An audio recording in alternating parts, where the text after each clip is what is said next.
This is Cine Script, where movies get retold, scene by scene. In the middle of the night, expert hitman Jason Renshaw drives to the location of his next victim, parking outside the toy factory to do some surveillance first. Inside, famous toy maker Hans Morris is at the workshop checking on the latest production of toys. He makes sure everything is going well and leaves for last a limited edition box with a beautiful fairy music box that plays a calming tune. Charmed by the fairy, Hans takes her with him, closing the workshop behind him. Then he makes to his office, which he must access with a special keycard. There he stares at a picture of his mother, who signed it with love and a little funny face. When Jason sees Hans in his office, he gets ready to work. He covers both shoes, puts on gloves, and makes sure his gun has the silencer on. He also puts on a mask and a hat to hide his face.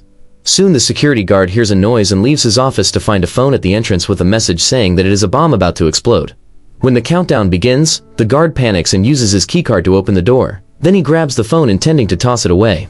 However, Jason catches him by surprise and quickly puts him to sleep with a tranquilizer dart. Then he grabs the phone and turns it off before stealing the guard's keys. After taking the dart and hiding the body, Jason makes his way inside and checks the security cameras, noticing another guard coming in. Jason turns all the cameras off with the stolen key and goes after the other guard, shooting him with another tranquilizer. Then he jumps on the guard and grabs him to throw him on the ground, holding him until the sedative kicks in.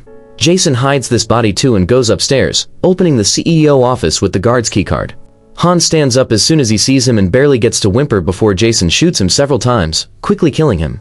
Afterward, Jason checks Hans' pulse to be sure he is dead and sees that the mother's picture frame broke when the body fell, noticing the weird signature. He also finds the music box and listens to the music before taking it with him. Moments later, Jason is on a plane flying home. He uses a burner phone. He texts the person that hired him, telling them to confirm Hans' death on the news and to send the money. When the passenger next to him asks him if he has any gum, Jason opens his bag to get it and is startled by the fairy, which is starting to look creepy.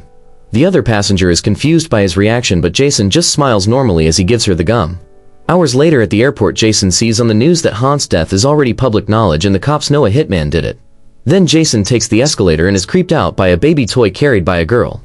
He is so uncomfortable, but he has to look away.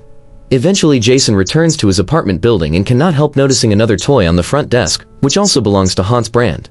Once he returns to his apartment, Jason sees the toy duck he left in his pool, which makes him so nervous that he decides to leave it out in the balcony. After taking a shower, Jason gets the fairy music box from his bag and puts it in the glass cabinet where he keeps a memento of every person he has killed. Then he checks his computer and sees his payment has been wired. There is also another job ready for him in London. But first, Jason decides to take a nap. In the evening, Jason wakes up to the sound of the doorbell and he checks the security camera to see the receptionist dropping a package at his door. Jason brings it in and notices there is no sender information. However, he notices the same little face he saw on the picture of Hans' mother. Using a knife, Jason starts opening the package very carefully, expecting it to be a trap. After slowly cutting the paper, he is surprised to find a box of toy soldiers that includes their weapons and even vehicles. The brand logo indicates this is from Hans' factory, and there is a sticker announcing a bonus surprise. Once again, moving very carefully, Jason opens the box just a bit and uses a flashlight to make sure it is not a bomb. Then he fully opens the box and confirms they're just a bunch of toys. A confused Jason takes another look at the paper to look at the little face and stays suspicious, so he takes a closer look at a soldier too. However, he sees nothing strange about it, so he drops it and goes to his bar to get a soda can. Suddenly, Jason hears a noise and sees that the toy box has fallen off the counter. Getting nervous again, Jason stares at it for a moment before checking the other side of the counter for any funny business. There is nothing there, so he comes to the box again and is shocked to find it empty. At that moment, the curtains rattle and Jason rushes to look behind them, but once again he finds nothing. Then a lamp goes off on its own, and when Jason goes to check on it, he discovers the plug cable has been cut off. Next, he sees a light going off in the kitchen too. When he goes closer to investigate, he feels something hurting his foot. Jason jumps back and grabs the mysterious object that stabbed him, only to discover it is a toy army weapon. Then Jason crouches to look under the furniture and something opens fire at him with tiny bullets. He immediately moves to hide as he touches the small scarf, confirming the bullets are tiny but still cause damage. When he tries to take another look, the fire starts again and even a small missile flies out, hitting him on the leg with an explosion hot enough to burn his pants and his flesh. Jason rolls on the floor to hide behind a step, and when the fire continues, he rushes to hide in the bathroom. After checking his wounds on the big mirror, Jason grabs a smaller one and opens the door just enough to take a peek. The fire is still going, slowly destroying all the lights and electronics in the apartment. A missile even hits a lamp and starts a small fire. Suddenly the bullets stop, only for Jason to finally be noticed by the enemy. Another missile is shot and destroys the mirror, causing the shards to hurt Jason. He immediately closes the door and takes the shards off his skin, noticing he has more wounds now. Since this bathroom is attached to his bedroom, he rushes to his nightstand and grabs the gun he keeps hidden there. Then Jason comes out and starts firing back at the enemy, who is hiding under the couch. The bullets keep on hurting him, but this time he manages to dodge the incoming missiles. Quickly crossing the apartment, Jason reaches his bar and drinks some alcohol straight from the bottle before grabbing another hidden weapon. He opens fire again, this time while approaching the couch and moving other furniture out of the way. When the enemy is not shooting anymore, he removes the cushions from the couch and starts shooting at it as he screams. Once he runs out of bullets, he grabs his previous gun and harshly turns the couch over to finally see his opponent, the toy soldiers from the box. A bunch of them are dead, but the survivors are regrouping and gathering any vehicles or weapons. Jason steps on 2 of them before the others open fire again, causing him to retaliate with more shots. Meanwhile, a few soldiers manage to get on their helicopters, which suddenly fly out and start shooting missiles. Jason ducks just in time and the missiles start destroying his bar with small but powerful explosions. Then the helicopters fly right into Jason's face and hands, cutting him with their rotors and causing him to drop the gun. Jason quickly gets it back and shoots one of the helicopters down, but this only gives the others an opening to start shooting missiles at him again. Jason has no choice but to run back into the bathroom. After locking the door, he looks in the mirror and is shocked to see how much he is bleeding. With trembling hands, he washes the wounds and disinfects them, which has him groaning in pain. He also drinks some water to calm down before carefully bandaging his hand. Suddenly a missile makes a hole in the door and a toy helicopter flies in. Jason thinks fast and uses a towel to capture it, then he throws it on the ground to furiously stomp on it. At that moment another helicopter comes in and shoots a missile, but the explosion is not enough to stop Jason. He grabs his gun and opens fire, causing the helicopter to fly out of the bathroom. Jason makes sure the helicopter is not outside the door, then he retrieves the towel and tosses the broken toys into the toilet before flushing them. Now he can use the towel to cover the hole in the door. Hearing noises inside the toilet, Jason flushes it again, however the rattling continues. He hits the lid to no avail, so next he grabs the hair dryer and throws it in the toilet too. The resulting short circuit kills the soldiers, but also kills the lights in the bathroom. Not knowing what else to do, Jason sits down and waits. He finds some needle and thread so he uses them to stitch the cut on his leg. After drinking some water, he notices a bug spray fell from the cabinet and puts it in his pocket as an extra weapon. At that moment he sees something moving by the door and he gets ready to shoot, only to see a piece of paper being pushed in. After the soldiers leave, Jason grabs the paper and finds the word surrender, so he writes an insult on it before sending it back.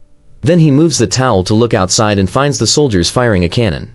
Jason dodges just in time as the cannonball makes an even bigger hole in the door. The shots keep coming, destroying the door more and more until there is barely any wood left. Jason has no choice but to climb out the window, which puts him on a very narrow edge above the city. Very carefully, Jason walks around the edge and hides behind the wall right before the helicopter comes out, so he is not seen. Then Jason continues moving, walking very slowly towards another window. At that moment he is found by the helicopter, which shoots him in the face once before it runs out of bullets. Jason manages not to fall and shoots back, running out of bullets too. However, one is enough to light the helicopter on fire and make it crash. Afterward, Jason continues to move on the edge of the building while dealing with a very painful wound in his ear. By holding onto a pipe, he moves around the building and ends up falling, but luckily he lands in his balcony.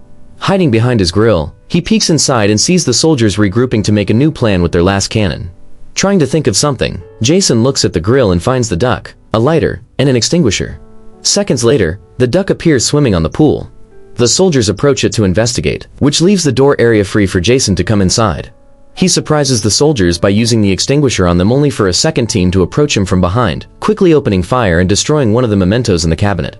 Jason struggles with the lighter but eventually turns it on and combines it with the bug spray, creating a flamethrower that he uses to burn the soldiers down. The toy truck ends up crashing against the furniture and Jason yells in satisfaction before he turns the flames on the rest of the soldiers. Once he has done enough damage, he grabs a knife and cuts all the soldiers in a bunch of pieces. He also stabs one just to look at it wiggle in pain. Suddenly the soldiers and the foam shoot down the duck as the extinguisher finally runs out. Before they can shoot Jason too, he hits them with their own box. Thinking it is finally over, Jason gathers all the broken toys and takes a closer look, but he finds nothing special about them. He counts them all and checks the numbers on the box to be sure nobody escaped. Then he throws them in the garbage disposal and turns it on to turn the toys into dust. After cleaning his wounds properly, Jason gets in his pool to relax. Suddenly he hears a noise and feels something hurting his arm. He immediately gets out of the pool and looks at the water, but he sees nothing strange. The cut on his wrist is quite deep, so Jason wraps a towel around it before moving to hide in his bedroom. There, he tries to stitch the wound, however his hands are shaking so badly that he cannot even thread the needle. In the end, Jason just bandages the new wound and gets dressed before coming out. Always keeping an eye on his surroundings, he grabs the magnet with the emergency numbers from his fridge and starts walking backwards to leave the apartment without being attacked by surprise. Jason presses the button in the elevator to get going but still cannot relax because he hears something moving on the roof. The noise then starts moving, indicating something has gotten inside the elevator mechanism. Suddenly there is a shot and the panel explodes, causing the lights to go out and the elevator to stop. Then the hatch on the ceiling opens, revealing one more soldier. This one is bigger and stronger than the others. As the soldier jumps inside, Jason tries to follow it with his puny flashlight. However, it moves too fast and starts cutting Jason's legs. It also jumps and adds a deep cut to his other arm, which Jason quickly covers with his belt to avoid bleeding out. When Jason turns around, he sees the soldier growling at him from the panel before it climbs out through the hatch. At that moment, 2 explosions happen on top of the elevator, making it shake. A desperate Jason jumps a couple of times until he reaches the hatch and he climbs out too, discovering he is stuck between floors. Suddenly another explosion goes off at his feet and he sees the soldier above him getting ready for a kill. Jason also sees the second elevator coming, so he jumps on top of it to escape. As the elevator goes down, Jason jumps inside. It makes a painful landing. He presses a button thinking he's safe, however the soldier has followed him by hiding on his shoe and is now climbing on his body. It growls at him and Jason growls back before the soldier starts stabbing him, only to be quickly pushed off. At that moment the elevator arrives at the reception and the doors open, but Jason passes out. The elevator comes closer to finish its job, only to discover Jason was pretending. He grabs the toy and pushes it to the edge, where the door is about to close. The little man holds its arms out to stop them, but it is not strong enough and the door closes anyway, crushing it to death. Then Jason hears a beeping noise and takes a closer look at the toy's body, discovering a bomb in its bag. He laughs in defeat before the bomb explodes, causing a huge blast that sends flames through the whole tunnel. Back in the apartment, the sticker comes off the box revealing the bonus surprise written by Hans's mother, a commando on a thermonuclear weapon. In the cabinet, the fairy plays its song.